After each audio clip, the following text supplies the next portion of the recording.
Trump தான் ஒரு businessman அப்படிங்கிறத மறுபடியும் நிரூபிச்சிருக்காரு. ரஷ்யாவுக்கும் உக்ரைனுக்கும் இடையில நடக்கக்கூடிய போரை நிறுத்தி காட்டுவேன் அப்படின்னு சொல்லி தான் ஆட்சிக்கு வந்தார். இப்போ என்ன அப்படின்னா அதே போரை மையப்படுத்தி தன்னுடைய வணிகத்தை டெவலப் பண்ணுறதுக்கான முயற்சியில் ஈடுபட்டு நாட்டோவுக்கு ஆயுதங்களை விற்கக்கூடிய வேலையை தொடங்கியிருக்காரு. அப்படின்னா என்ன அர்த்தம் அப்படிங்கிறது உங்களுக்கே புரியும். அது டீட்டெயில்டாக நம்ம வீடியோக்குள்ளே பேசலாம். இப்போது மண்டே அதுவுமா திங்கட்கிழமை ஒரு பெரிய அறிக்கை ஒன்று வெளியிட போகிறேன், அது ரஷ்யாவுக்கு எதிரான அறிக்கையாக இருக்கலாம் அப்படின்னு ட்ரம்ப் சூதகமாக ஒரு விஷயத்தை தனியார் டிவி சேனலுக்கு பேசியிருக்காரு. அதில் அவர் என்னெல்லாம் டீட்டெயில்டாக பேசியிருக்காரு, புட்டினை பற்றி அவர் பேசியிருக்கக்கூடிய விஷயங்கள் ரொம்ப ஆச்சரியமானது. அது ரொம்ப ரொம்ப முக்கியத்துவம் வாய்ந்த ஒரு ஸ்பீச்சும் கூட. அதுக்குள்ளே என்ன இருக்குது அப்படிங்கிறத நம்ம பார்க்க போகிறோம். தொடர்ச்சியாக ட்ரம்ப்புக்கும் புட்டினுக்கும் இடையில நடக்கக்கூடிய இந்த சண்டை அப்படிங்கிறது 3வது உலகப் போருக்கான தொடக்கமாக மாறுமா அப்படிங்கிற கேள்வி. 4ஆம் ஆண்டில் அடிவெடுத்து வைக்கிறது உக்ரைன் ரஷ்யா போர் அப்படிங்கிற அந்த ஸ்டேட்மெண்ட்டு. அதுக்குள்ள பிரான்ஸ் எப்படி விளையாட போகுது, இந்த ஸ்டெபிலைசேஷன் ஃபோர்ஸ் அப்படிங்கிற அந்த வார்த்தை எப்படி உக்ரைனில் செயல்பாட்டுக்கு வரப்போகுது அப்படிங்கிற டீட்டெயில் ரிப்போர்ட்டை பற்றி பேசலாம் உறவுகளே. இது பிரசாத் சிக்னேச்சர். நீங்கள் ஒரு ஜேர்னலிஸ்டா இல்லை நியூஸ் ரீடரா வரணும்னு ஆசைப்படுறீங்களா? அப்படின்னா இது உங்களுக்கான பெரிய வாய்ப்பு. ஒரு பெரிய இலக்கோட அதற்கான முதல் படிக்கட்டு தான் இந்த பயிற்சி பட்டறை. தியரிட்டிக்கல் அண்ட் பிராக்டிக்கல் கிளாஸினுடைய முடிவில் சர்டிஃபிகேட்டும் கொடுக்கப்படும். தொடர்புக்கு 94493594 என் நம்பருக்கு காண்டாக்ட் பண்ணுங்க. நீங்கள் நம்ம சேனலுக்கு விளம்பரம் கொடுக்க விருப்பப்பட்டீங்கன்னா 94493594 இந்த நம்பருக்கு காண்டாக்ட் பண்ணுங்க.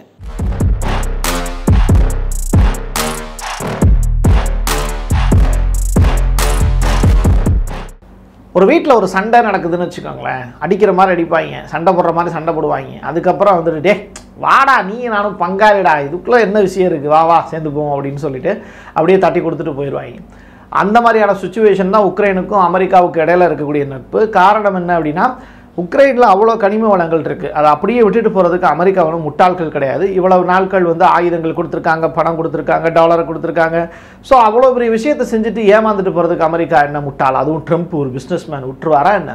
ஸோ இப்போது உக்ரைன் கிட்ட கேட்குறாரு, என்னடா வேணும் சொல்லு, அண்ணன் தரேன் உனக்கு, நான் செய்யாட்டி உனக்கு யாரா சொல்லுவா, போடா சொல்கிறா அப்படின்னு கேட்டிருக்காப்புல. அந்த வகையில் உக்ரைனுடைய அதிபர் கேட்டிருக்கக்கூடிய விஷயங்கள், போப்பாண்டவரை போய் பார்த்துட்டு வந்துடுறேன், மனசு கொஞ்சம் கஷ்டமாக இருக்குது அப்படின்னு சொல்லி இட்டாலிக்கு வேற போயிருக்காரு, மெலோனியை வேற சந்திச்சிருக்காரு. ஸோ ஃபர்ஸ்டாக தன்னுடைய டேவை இந்த வீக்கெண்டில் அவர் செலிப்ரேட் பண்ண போகிறாரு. மண்டே அதுவுமா ட்ரம்ப் வேற ஒரு ஸ்பீச் ஒன்று கொடுக்க போகிறாரு. அது ரஷ்யாவுக்கு எதிராக அமையுமா அப்படிங்கிறத அடுத்தடுத்து நம்ம சொல்கிறேன். சரி, இப்போ உக்ரைனுடைய அதிபர் ட்ரம்ப் கிட்ட என்னெல்லாம் கேட்டிருக்காரு அப்படின்னு கேட்டால், வடிவேலுக்கிட்ட ஒருத்தர் கேட்பார்ல, ஏண்டா ஹாஸ்பிட்டல் போடுங்கிற ஹார்லிக்ஸ் மட்டும் போதுமா இல்லை வேறு எதுவும் வாங்கணுமா அப்படின்னு சொல்லிட்டு எக்ஸ்ட்ரான்னு சொல்லி கேட்பார்ல, அது மாதிரி உக்ரைனுடைய அதிபர் கேட்டிருக்கார். உக்ரைனுக்கு பேட்ரியாட், அதாவது அதோடு சேர்த்து ரேடார், எங்களுடைய ஏர் டிஃபென்ஸ் சிஸ்டத்தை பாதுகாக்கும், அதுதான் முக்கியமானது. அதனால் எந்த ஒரு மிசைல், ரஷ்யாவினுடைய இஸ்கேண்டர் மிசைல் வந்தால் கூட தடுத்து நிப்பாட்டக்கூடிய அளவுக்கு பேட்ரியாட்டை கொடுங்க. அது மட்டும் இல்லை, ஜெர்மனி, நார்வே இவங்கக்கிட்ட இருந்து ஒரு 6லேருந்து 8 பேட்ரியாட்டு கேட்டிருக்கேன், அவங்களும் தரேன்ருக்காங்க, நீங்களும் தந்து உதவி பண்ணுங்க அப்படின்னு இப்போது ட்ரம்ப்பு கிட்ட சொல்லியிருக்காரு. அது மட்டும் இல்லை, டொமாஹக் இந்த ஏவுகணை அப்படிங்கிறது கடலுக்குள்ளே இருக்கக்கூடிய கப்பலில் இருந்து டைரக்டாக இலக்குகளை நோக்கி பாயிறது.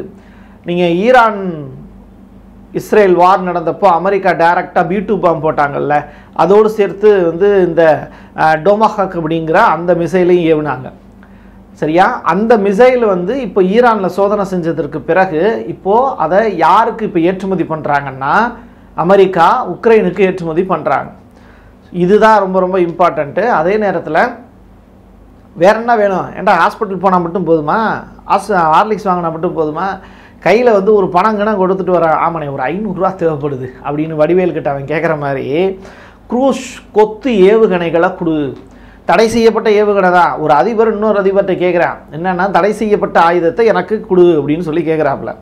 அதற்கு பிறகு பாலிஸ்டிக் ஏவுகணைகள் நிறையா வேணும், நான் ஒரு பணக்கார நாடோட மோத போகிறேன், அப்படிப்பட்ட நாட்டு ரஷ்யா கிட்ட மோதும் போது எனக்கு எல்லாம் வேணும்ல, 2வது ஓம் பேரை சொல்லி தான் மோதுறேன், அதையும் ஞாபகம் வச்சுக்கொடி.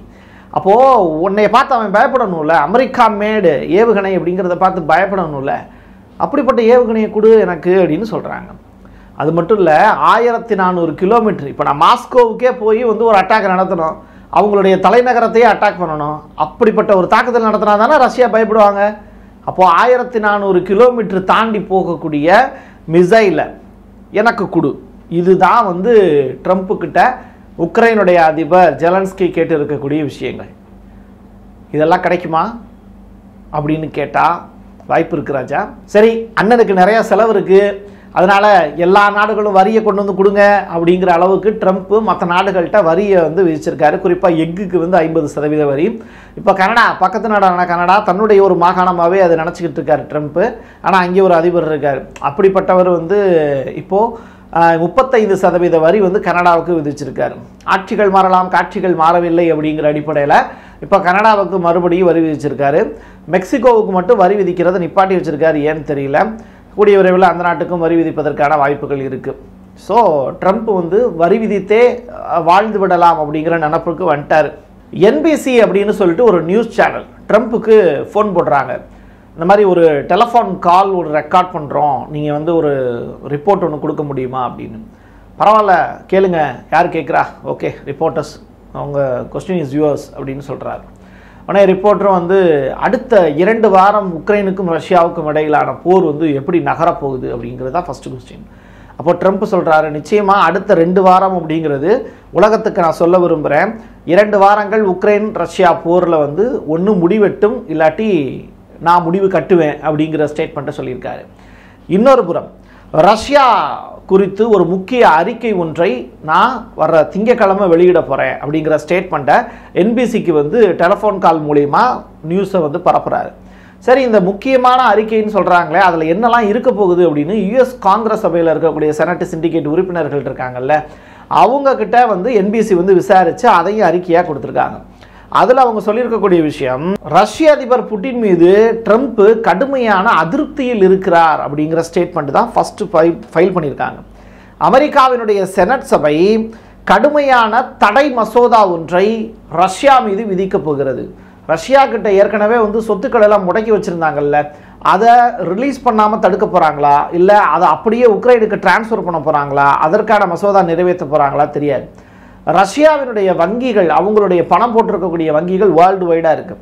அந்த வங்கிகளில் இருக்கக்கூடிய பணத்தை பூரா முடக்கி, அவங்களுடைய தங்கத்தை பூரா முடக்கி இந்த மாதிரியான வேலைகள் ஏற்கனவே செஞ்சுட்டாங்க. இப்போது அதை முழுவதுமாக வேற ஒரு விஷயத்துக்கு பயன்படுத்த போகிறாங்களா அப்படிங்கிறது தொடர்பான மசோதாவா, அதுவும் தெரில. பட் ஏதோ ஒரு பெரிய விஷயம் நடக்க போகுது, அது ரஷ்ய அதிபர் புட்டினை கோபத்தில் ஆழ்த்த போகுதுங்கிறதெல்லாம் மாற்றுக்கருத்து இல்லை. ஸோ 4வது ஆண்டில் அடி எடுத்து வைத்திருக்கக்கூடிய ரஷ்ய உக்ரைன் போரில் அடுத்த 2 வாரம் அப்படிங்கிறது ரொம்ப ரொம்ப ஹாட்டான விஷயமாக தான் இருக்க போகுது. ஈரானுக்கும் இஸ்ரேலுக்கும் இடையில ஒரு 12 நாள் வார் நடந்ததில்ல, அது மாதிரியான ஒரு சம்பவம் வந்து நடக்க காத்திருக்கு. அதுக்கு முன்னோட்டமாக சொல்லக்கூடிய வகையில் 2022 இருந்தே ரஷ்யா உக்ரைன் போர் நடக்குது. அதில் ஜூலை மாதம் 9ஆம் தேதி இதுவரைக்கும் இல்லாத அளவுக்கு, அதாவது மொத்தமாக வந்து ஒரு 1200 நாட்களுக்கு மேலே இந்த போர் நடந்துக்கிட்டே இருக்குது, ரைட்டா? அப்போது சரியாக சொல்லணும்னா 1234 நாள் இந்த போர் நடந்துக்கிட்டு இருக்கு இப்போ இன்னைக்கு டேட்டு வரைக்கும். அப்போ இதுவரை இல்லாத அளவுக்கு ஜூலை மாதம் 9ஆம் தேதி ரஷ்யா என்ன பண்ணியிருக்காங்க, 741 ட்ரோன்கள் ப்ளஸ் மிசைல்ஸை ஒரே இரவில் ஏவியிருக்காங்க உக்ரைன் மேலே. இதனால் உக்ரைனுடைய பல கிராமங்கள் ரஷ்யாவின் பக்கம் வந்துருச்சு. ஏகப்பட்ட நிலத்தை வந்து ரஷ்யா முழுவதுமாக ஆக்கிரமிச்சிருக்காங்க. நில ஆக்கிரமிப்பு அப்படிங்கிற ஒரு விஷயத்துக்கு எடுத்துக்காட்டாதான் இப்போது ரஷ்யா வந்து இந்த சம்பவங்களை செஞ்சுக்கிட்டு இருக்காங்க. உக்ரைன் அப்படின்னு இனிமேல் சொன்னோம் அப்படின்னா அப்படி ஒரு நாடு இருந்துச்சுப்பா, இப்போ அது ரஷ்யாவோடு இணைக்கப்பட்டு விட்டது அப்படிங்கிற அளவுக்கு அவங்க நிலத்தை முழுவதுமாக சுரண்டக்கூடிய வேலையில் ஈடுபட்டுக்கிட்டு இருக்காங்க. சரிப்பா, இது வரைக்கும் ரஷ்யாவுக்கும் உக்ரைனுக்கு இடையில போரை நிறுத்துறதுக்குன்னு இந்த வருஷம் மட்டுமே 2 மீட்டிங் நடந்துச்சு. ஒன்று இஸ்தான்புல் துருக்கியில் நடந்துச்சு, அடுத்ததாக வந்து பார்த்தீங்கன்னா மலேசியாவில் இப்போ லாவ்ரோவும் மார்க் ரூபியோவும் சந்தித்து பேசினாங்க மலேசியாவில். இப்போ இந்த 2 மீட்டிங்குமே ஃபெயிலியர் அப்படின்னு ஆகிப்போச்சு. சரி, அடுத்த கட்டமாக என்ன செய்ய போகிறாங்க அப்படிங்கிறதா கொஸ்டின் மார்க்கு. ட்ரம்ப்பும் புட்டினும் சேர்ந்து மீட் பண்ணால் மட்டும்தான் இந்த பிரச்சனைக்கான முடிவு எட்டப்படும், அதில் மாற்றுக்கருத்து இருக்க முடியாது. அப்படிப்பட்ட ஒரு வாய்ப்பை ஜெலன்ஸ்கி உருவாக்கி தருவாரா அப்படின்னு கேட்டால் தேர்தல் பயம் அவரை தொத்திக்கிட்டு இருக்கு. தலைக்கு பக்கத்தில் இல்லை, கழுத்துக்கு அடியில் வந்து கத்தியை வச்சுக்கிட்டு இருக்காங்க. அப்படிப்பட்ட சூழ்நிலையில் அமைதி அப்படிங்கிற ஒரு விஷயத்துக்கு ஆதரவே தெரிவிக்க மாட்டார். சாகிற வரைக்கும் போரை நடத்தி பார்த்துருவோம் அப்படிங்கிறதுல முடிவில் இருக்கார் ஜெலன்ஸ்கி. சரி, அமெரிக்கா இவ்வளவு பெரிய வர்த்தகத்தில் ஈடுபடுது, உக்ரைனுக்கு வந்து அள்ளி அள்ளி கொடுக்கறதுக்கு ரெடியாக இருக்குது அப்படின்னா அமெரிக்காவுக்கு இதில் லாபம் இல்லாமல் இருக்குமா? ட்ரம்ப் அப்படி என்ன முட்டாளா என்ன? அப்போது இடையில இருக்கக்கூடிய நபர்கள் யாருன்னு பார்க்கும்போது நாட்டோ அப்படின்னு சொல்லிட்டு ஒரு கூட்டமைப்பு இருக்குது. இந்த நாட்டோ நாடுகளுக்கு அமெரிக்கா சைடில் இருந்து டைரெக்டாக உக்ரைனுக்கு ஆயுதங்கள் அனுப்பாமல் நாட்டோ நாடுகளுக்கு அந்த ஆயுதங்களை விற்கிறார். யார்? ட்ரம்ப் விற்கிறார். அப்போது அந்த நாட்டோ நாடுகள் அந்த பூரா காசு கொடுத்து வாங்குறாங்க. அப்போது அந்த காசு கொடுத்து வாங்கின அந்த நாட்டோ நாடுகள் தாங்கிட்ட இருக்கக்கூடிய ஆயுதங்களை உக்ரைனுக்கு சப்ளை பண்ணுறாங்க. ஸோ நீங்கள் இந்த இடத்துல தான் நம்மளுடைய அந்த வியாபாரிகளுடைய தந்திரத்தை புரிஞ்சுக்கணும். நீங்கள் நாட்டோவும் இதில் பங்கெடுத்த மாதிரி ஆயிடுது, அதே நேரத்தில் அமெரிக்காவும் பொருளை விற்ற மாதிரி ஆயிடுது, உக்ரைனுக்கும் கொடுத்த சத்தியத்தை காப்பாற்றுற மாதிரி ஆயிடுது ட்ரம்ப்புக்கு. ஸோ ஆக மொத்தம் பார்க்கும்போது ட்ரம்ப்புக்கு இது பெரிய லாபம். நாட்டோ வந்து இந்த போரில் ஈடுபடுறோம் அப்படிங்கிறத காமிக்கிறதுக்கான ஒரு பெரிய வாய்ப்பு. இப்போதைக்கு பிரான்ஸுக்கு இருக்கக்கூடிய ஒரு பெரிய வாய்ப்பு அப்படிங்கிறது, அவங்க எப்படி அந்த வாய்ப்பை உருவாக்கிக்கிறாங்கன்னா, ரஷ்யா தொடர்ச்சியாக நிலத்தை கைப்பற்றிவதை நிறுத்தணும். ஃபஸ்ட்டு கைப்பற்றுவதை நிறுத்துறதுக்கு என்ன பண்ணணும்? நம்ம ஒரு ஸ்பெஷல் ஃபோர்ஸ் அங்கே அனுப்பணும்.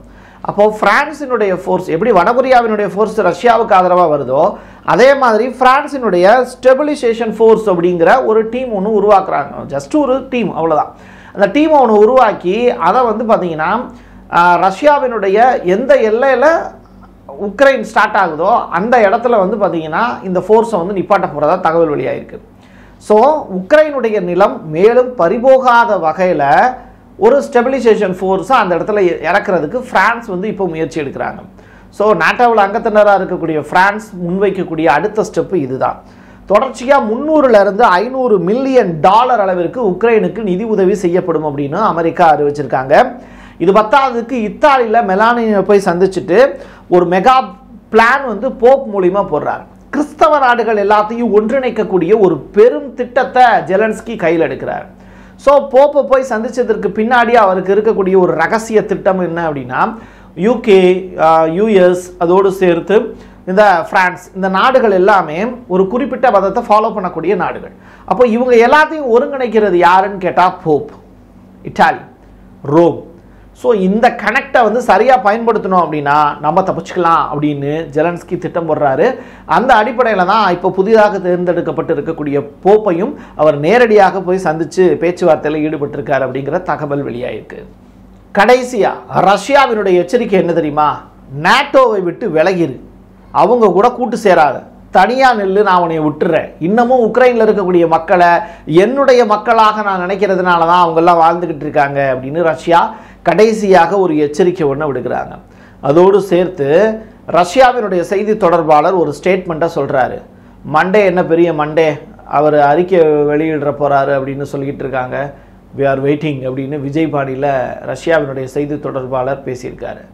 பார்க்கலாம், நம்மளும் வெயிட்டிங் தான், என்ன நடக்க போகுது அப்படிங்கிறத அடுத்தடுத்து கிடைக்கக்கூடிய தகவல்களோடு உங்களிடம் கொண்டு வந்து சேர்க்க வேண்டியது எனது பொறுப்பு. பார்த்து அடுத்தவர்களிடம் ஷேர் செய்ய வேண்டியது உங்களது பொறுப்பு. என் கையெழுத்து என் மக்களுக்கானது. உறவுகளை மீண்டும் ஒரு பதிவில் சந்திக்கலாம். நன்றி, வணக்கம். தென்னிந்தியாவின் கட்டடக்கலை ராஜாக்கள் Creator Constructions and Northwest Interiors. குறைந்த விலையில் தரமான பொருட்களால உங்களோட கனவு இல்லத்தை பிரம்மாண்டமா கட்டி கொடுக்கறாங்க Creator Construction. அதோட இன்டீரியர் டிசைனால உங்களோட வீட்டை அழகாக்குறாங்க Northwest Interiors. Residential and commercial constructions சூப்பர்வா இருக்கணும்னா தொடர்புக்கு 72907999. நீங்க நம்ம சேனலுக்கு விளம்பரம் கொடுக்க விருப்பப்பட்டீங்கன்னா 94493594 இந்த நம்பருக்கு கான்டாக்ட் பண்ணுங்க.